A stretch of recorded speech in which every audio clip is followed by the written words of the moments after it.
सब्जी हो कि जहर हो? अरे तू कई बार सुपारी उपारी देता भैर का चोकरत हुआ। अरे तड़प तड़प के मरले से अच्छा कि एक बार मर जाई। सब्जी में मरीचा ना तक चीनी पड़ेला। अरे हम कूड़ जानत हई। का जानत हुआ हो? पावेलू न चाप तू में कप हवा के थारा जाढ़ा के लगेलू सब्जी में। पावेलू न चाप तू में कप हवा के थारा जाढ़ा के लगेलू सब्जी में। एक पौवा मारा जाढ़ा के लगेलू सब्जी में।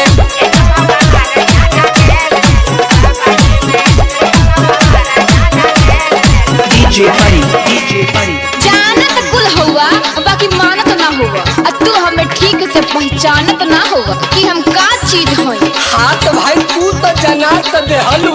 सुधर जा ना तो भारी पड़ी। फाटेला छाती तोहार 100-200 देत में हजारों भले फूक देबा। फाटेला छाती तोहार 100-200 देत में हजारों भले फूक देबा। बीड़ी सिगरेट में हजारों भले फूक देबा।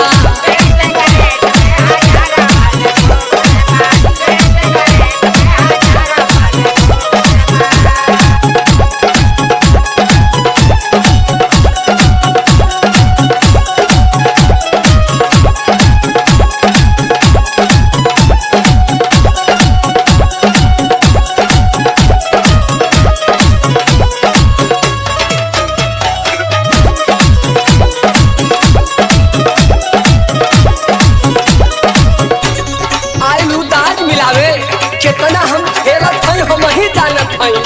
तू झेलत हुआ कि हमारे साथे खेलत हुआ। हाँ तो हमार कपड़वा मिलाला अपन मिलाला। पहिनीला कपड़ा फटला पोसियाई के।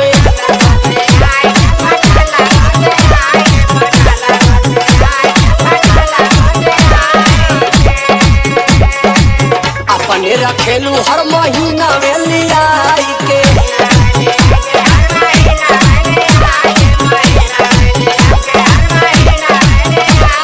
डीजे परी पहिनीला कपड़ा फटला पोसियाई के।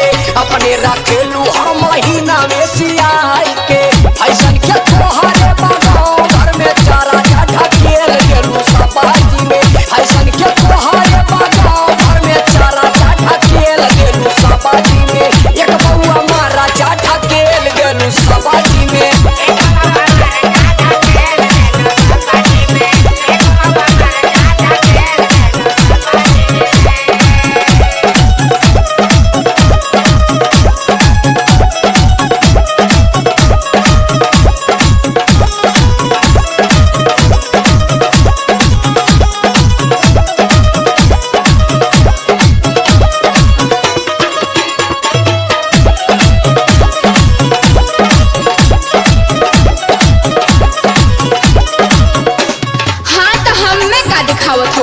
हमार गलती है का?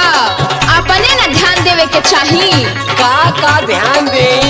सुना अपने आदतिया से बड़ा तू कंगाल हो।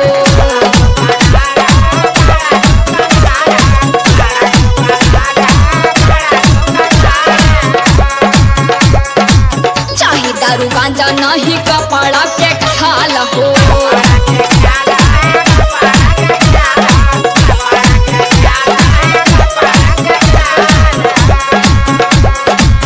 अपने आदतिया से बड़ा तू कंगाल हो। चाहे दारू गांजा नहीं कपड़ा के ख्याल हो। कितना समझाई तुमके बड़ा न चेत में हजारों भले फूक देबा।